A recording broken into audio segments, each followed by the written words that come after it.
Trading lessons from Mount Batulao. Ayan. There are so many ways to reach the summit.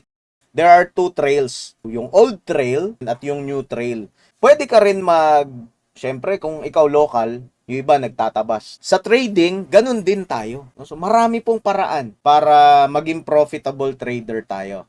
The key here, we should use those systems consistently, long enough, hanggang maging profitable tayo. Kasi usually, ang problema sa ating mga newbie traders, makakakita tayo ng system, kapag medyo hindi maganda yung performance ng system na yon, ready na ulit tayo na maghanap at tumalon sa kabilang system without giving enough time. Sa pag-akit sa bundok, hindi mo yung pwedeng gawin. Do not think na yung ating ginagamit na system is the only way to go up, na maging profitable. Hindi po. Kasi dapat, ibabagay mo yan sa pagkatao mo, sa kung anong klaseng trader ka. So, wag magpatalon-talon, basta-basta.